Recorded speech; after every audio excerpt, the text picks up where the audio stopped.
Oh, hello there. Somehow it's Q&A 7. So thank you to everyone that's asked some questions this week. A few fewer than last week, but last week was, well, not last week, 2 weeks ago, Q&A 6 was absolutely, well, like a landslide of questions.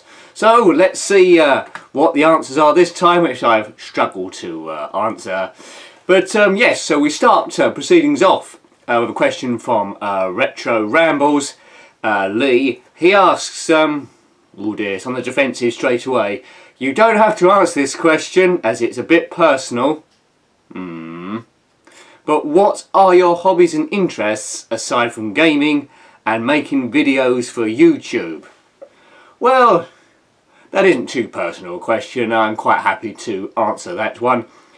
Now, I haven't got too much time at the moment because all my time's eaten up into work and making these videos and editing them and generally making the videos, but that's evading the question. So what are my hobbies and interests if I did have the time? Well, I like doing a bit of reading. I'm sounding like a bit of a nerd now, and playing computer games. Yes, but I'm into Formula 1. I'm quite knowledgeable of that, or at least I like to think so. Why did Ferrari re-sign Kimi Räikkönen? I don't know. He needs the car to be perfect, doesn't he? Or else he doesn't seem that bothered. I like swimming and running and, well, dancing, of course. But not too much nowadays. I collect quite a lot of things. Nerdgasm again. I love the game Top Trumps. I have done since a kid. So I've got loads and loads of packs of them, ranging from science fiction to volcanoes and dinosaurs, and well, they're in a heavily weighted down drawer. So that's essentially my hobbies and interests. I'm sure there's more interesting ones I should have made up, like hang gliding and skydiving without a parachute. But that's pretty much where I am. So we're off. Next question from Stuart Sumner. He asked, a Dungeon Master on the Amiga was my favourite Amiga game. Did you play it? Well, I did, but not too much. It was a game that was really round a friend's house. But from memory, that's like a maze game. You have to explore and fight creatures. The memory is a bit hazy, but it is on the list of games I need to review, which is a pretty long list. So maybe I might push that one nearer up the top. Come out in 1987, that one, so 80s. I always loved that era. My favourite era of games is between 1980 and 1984, those really early ones. So whenever I review a game from that sort of era, generally I seem to be quite biased. Yes. So there we go. No, I haven't played Dungeon Master, but I will do. It's deemed as a classic by many. Now, a couple of questions from Kingston LJ. He always asks lots of questions on the Q&A, which really helps, so thank you again, sir. Now, this is a very tricky question. It's a gaming question on the Amiga. Which is most fun? Speedball 2, Sensible Soccer, or Kickoff 2? Now, these are three huge games on the Commodore Amiga, which come out very similar times. Speedball 2 is 1990 from the Bitmap Brothers. Can't quite remember who it's published by. Imageworks, not sure. I'll have to look that up. Sensible Soccer by Sensible Software in 92. And Kickoff 2, of course, by Anco in 1989. Now, although Sensible Soccer was a big one, I didn't play that. I didn't enjoy that as much as the other ones, Kickoff 2 and Speedball 2, because they were quite easier to get into, although Sensible Soccer was a huge game. So that leaves me to a choice out of Speedball 2 and Kickoff 2. Now this is very, very, very tricky. Speedball 2, for those who don't know, is a futuristic sort of American football game where you wear armour, buy upgrades, have to fight various teams controlling Brutal Deluxe, battling through the league second then first division, and winning the cups as well. A version of it come out on iOS recently, MPC, called Speedball Evolution, where it gives you even more teams. But as great as that game was, nothing inspired my young mind more than Kickoff 2. Now, Kickoff 2 is less polished than those other two games I mentioned, Sensible Soccer and Speedball 2, but I had so much fun out of this one. It was a bit ragged around the edges, although there were updates, but you can just play the game straight away, really. It had aftertouch, and a friend could get on after no training and have a good game, although most of my play tend to be booting it up the pitch with an after-touch. So out of those 3 games, although it's a bit of a struggle to put one on top, I'd say Kick-Off 2, which is also one of my favourite games of all time. If we were doing a top 10, that'd definitely be in the top 5, I think. But, you know, I change my mind quite frequently. But Speedball 2 is absolutely awesome. Check that out if you haven't already. Also got it on the Game Boy Advance, which I reviewed. Plays similar, but I still prefer the one on the Commodore Amiga. Next question from Kingston. A bit life and death of the world, this. Who would you trust to save the world? He doesn't specify from what. Could be a meteor shower or aliens or anything, or some disease. But anyway, who would you trust to save the world? Meatloaf, not the food, I mean the big singer, I presume.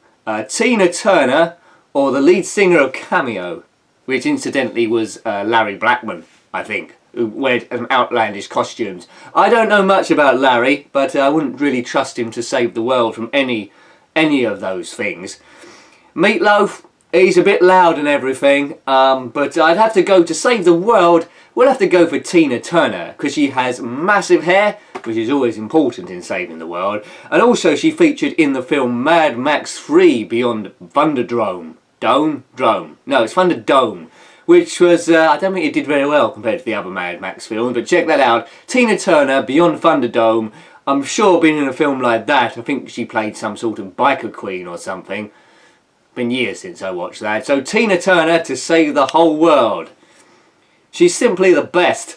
that was a pretty good joke. Okay, next question. Daniel Cordell. Well, he's asked a few tricky ones. It's a bit out of my knowledge, really. But he asked cartoons to games. So cartoons that existed that turned into computer games, and games turned into cartoons. So vice versa. Which are your favourite both ways round? Well, this got me thinking, because straight away I couldn't really remember too many. I mean, there's a game I reviewed quite recently on the PlayStation 1 called Mickey's Wild Adventure, which follows the exploits of Mickey Mouse through his cartoon career, starting from Steamboat Willie going forward.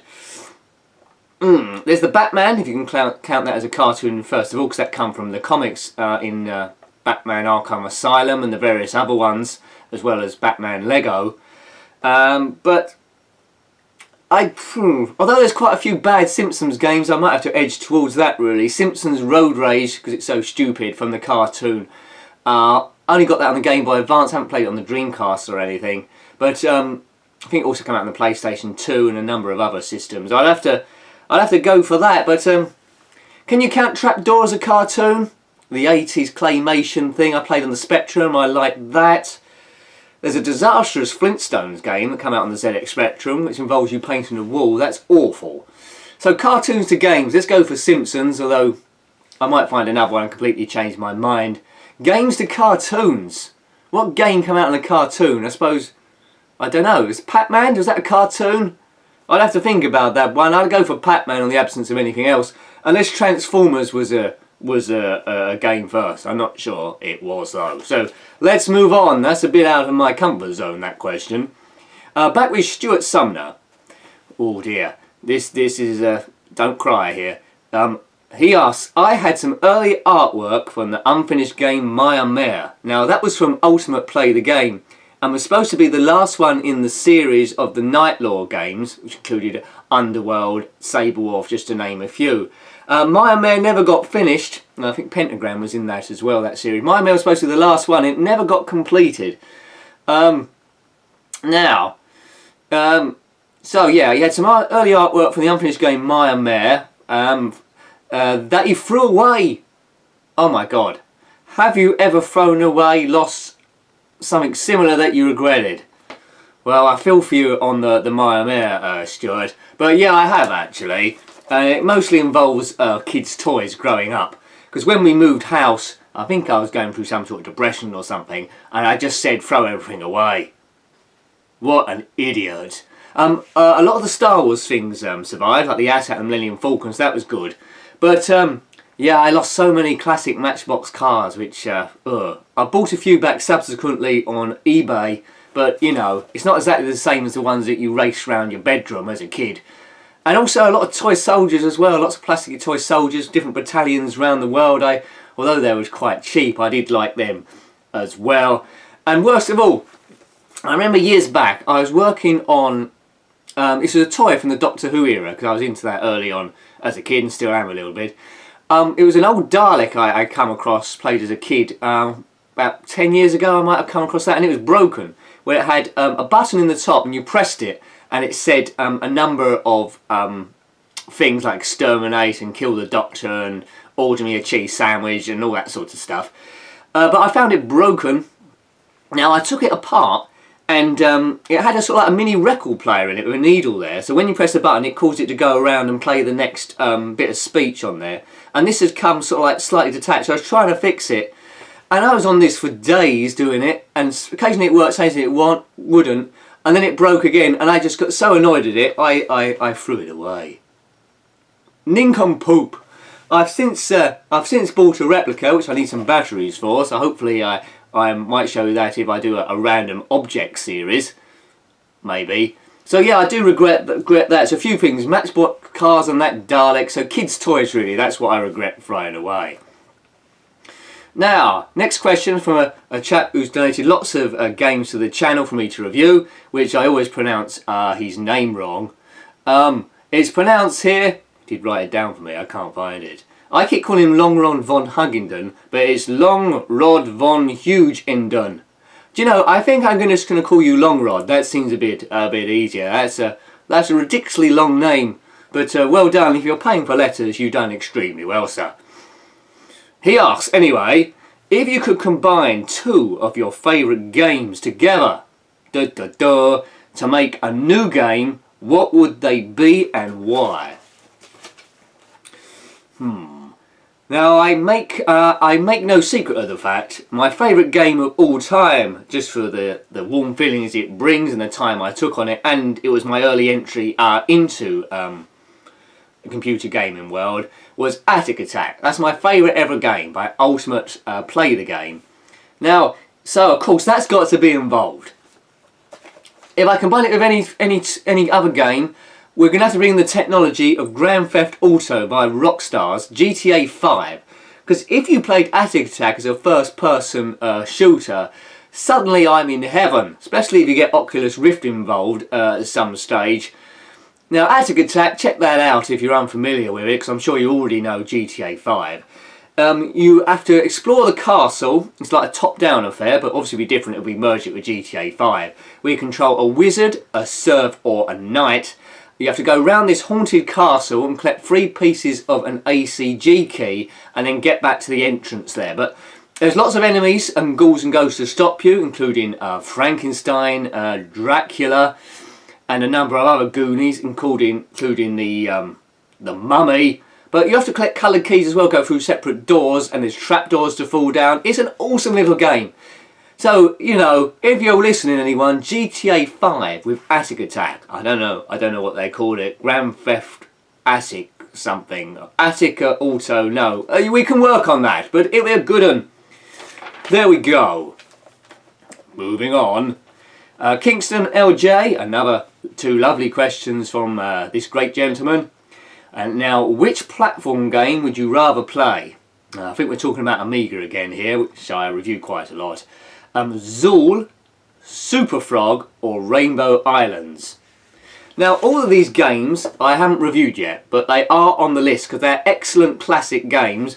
Once again, he's given me a bit of a conundrum to know which one of these are best. We've already had Speedball 2, Sensible Soft and Kickoff 2, which are great, and he's isolated another 3 awesome games. So, Kingston obviously knows his games quite well.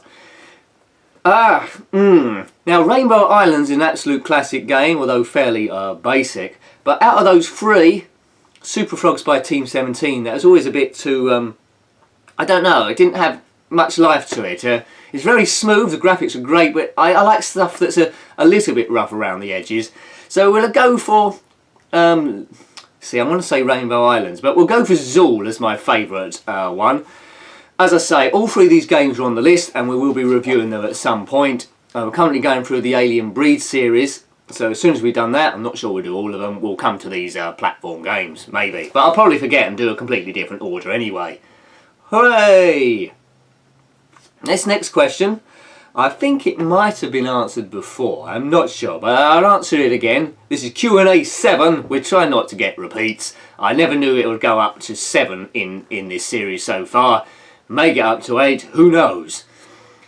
Jamie Williamson, he hasn't asked any questions this time, but he did ask, can you ask Igor, the Thunder Dwarf, featured in the Random Wednesday question each time, can you ask him questions? Well, yes you can. If you've got any questions for Igor, we can give him a bit at the end or the beginning or the middle, and he can answer those, or maybe interspersed to break it up from my boring rabbiting on. So ask Igor questions if you must.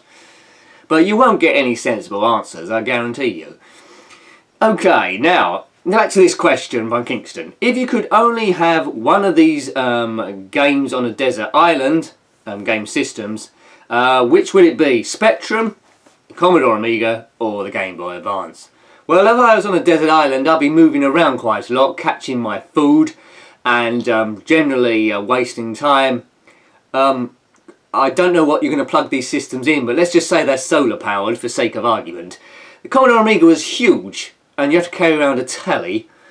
Spectrum had lots of wires with it, although it was a great game, and heated up quite quick, so if it was on a desert island it might catch fire and break within a week. So we go for the Game Boy Advance. I could carry that with me, play any games when I'm up a tree catching coconuts. Do you have to catch coconuts? Probably pick them, I don't think they move around. But the Game Boy Advance, we can just walk around playing that all day, whatever you want, so that's fine. And also the wires won't go missing. Game Boy Advance. That was quite tricky as well, because my favourite system out of all of those is the ZX Spectrum, hands down. I'm just a sucker for early 80s retro really, maybe even late 70s as well, but Game Boy Advance for that particular question. Back to Daniel Cordell, not Daniel, I turned you into a woman there, let's turn you back. Daniel Cordell, he asks, who would win out the battle of the old mid-early 90s cartoons which are familiar to each other? Now, I told you that cartoons are a bit of my weak point. He mentioned quite a lot of comparisons here, which I'm not really familiar with a lot of these cartoons, but we'll touch on the ones that I am familiar with. He mentions here, what's the best out of Count Duckula and Danger Mouse? Now, those two cartoons are very similar, because a lot of the voices were done by David Jason, who was Del Boy in Only Fools and Horses. Sorry, I had a memory block there. Now, Danger Mouse preceded Count Duckula, although they were good, but again, I've hit by the retro bug. I love Danger Mouse and Penfold, so they were the best. Also, as well, touching on this list, Daniel, now when I was coming home from school, there was a very long-running series called Mysterious Cities of Gold with characters called Tal and Estevan, where they were trying to find El Dorado. Cities of gold, not any other colours, it was always gold, they never went to pink or brown or anything. Cities of Gold. Now the old classic series was awesome. There's a new series as well by Kix. I didn't know that, but Daniel said that here, so I trust that's right. Old series are always better. I don't like reboots.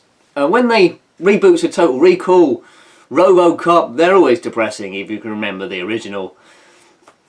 Mysterious Cities of Gold, the original answers to that. Now, cartoons that I did watch of that sort of era, I probably missed a few out here. We've got Simpsons, which is still going today. The good old Flintstones, Yabba Dabba Doo. Ulysses 31. Do you remember that one? That was based on Greek mythology, but based on this chap going around in space with a sleeping crew. You had to rescue them and find the kingdom of Hades. Check that out on YouTube. Ulysses 31. That's a very odd show, but great. Thundercats with Lino, He-Man to a lesser extent. Dungeons and Dragons, that was a good cartoon. D'Artagnan and the Musketeers Hounds, that was sort of like running jointly at the same era of Mysterious Cities of Gold, which was fine. Not my favourite though. Batfink, that was very early. Batfink, you can remember Batfink, he was probably the same age as me, but there's probably some cartoons of Batfink on there with his on YouTube with his teammate or buddy Karate. Johnny Bravo! Ha! That was a terrible impression. But my favourite cartoon of all time is the disgusting Ren and Stimpy. Ren and Stimpy. Awesome! Okay, Ren. I don't know who that was. Ren and Stimpy. So that wasn't really the answer to your question, Daniel, but I sort of covered it and mentioned cartoons that I did watch. Hooray! Right, Kingston LJ. Oh, we're getting near the end now. We've only got a few questions left. Kingston LJ, if you were on the TV show Nightmare, what would be the chances of Igor, that chap from the Random Wednesday question, appearing and ruining your quest? Well, for those people who have never heard of this show, this was a children's adventure game on children's ITV in the UK that ran from 1987 to 1994. Basically, your team was a group of kids, basically. One of you had a mask on so you couldn't see where you was going, and you was directed by the other three offset and projected round the person who was exploring with the helmet on was like computer graphics in a fantasy world. So basically it seemed like you were directing your mate round a computer generated game. And this person had a life force which generally went down in power. And if it went to 0 you were dead. But you'd encounter lots of people going through different rooms in a sort of castle, had to solve riddles and so forth. I always thought I'd be quite good at that, but if Igor the Thunderdor was directing me to the end, it's all going to go completely wrong, because he'd probably direct me onto a spike or something. I'm sure he would do that accidentally. So if you've got anyone to be with you in teamwork, do not pick Igor the Thunderdor. Unless he likes you. I find him a bit unpredictable, really. Yes. Okay. And the last question here. Oh, it's about Igor again. Stuart Sumner asks, and the last question of Q&A 7. He asks, is there a planet of Thunderdors? God, I hope not. Or is Igor an evolved form of human being from Earth, in brackets, or from the future? If so, why would Igor come back in time? I do not know the answer to this question. I'm sure little snippets have come out as time goes on in the Random Wednesday question. But maybe these are questions you can ask him directly for Q&A if it actually happens. But I'll answer the question as far as I know. Is there a planet of Thunderdors? Well, I don't think there is. But there is another dimension of a mystical land. What I've learned so far is there's a two-headed dragon there. One has a top hat and he's on roller skates and the other one's blind. What else? There's a forest there where some penguins live in the woods in a tree house and they control a tank. There's a giant tortoise that walks around with a rocket launcher. There's a wizard called Flip Flop who occasionally teaches Igor magic tricks. But that's as far as I'm aware. He can travel through time as well. He'll end up being in the Avengers next. Avengers 4, Igor will be there. So that's as far as I know. Why did he come back in time? Probably just to annoy me, but I think there was some sort of spatial explosion anomaly or something between dimensions. There we go, so that ended the Q&A 7 really quite sane, didn't it, really? Brilliant. Well, I hope you like my answers to your questions that you've posted. I always like reading through them and working out what the hell I've got to say. If you have any questions for Q&A 8, that seems like quite a high number, then put them below and we'll come to it in 2 weeks. Questions for Igor as well, as I say, but his answers will be a bit ludicrous. Well, that's rich coming from me, because I can't say my questions are too clever either. But anyway, we'll both answer them next time, if indeed you've got them. Well, I'm rambling now, so thanks for answering the questions, those that did. Thank you for watching the video, those that did. Keep watching, please subscribe if you haven't already, and until next time then, goodbye. Goodbye.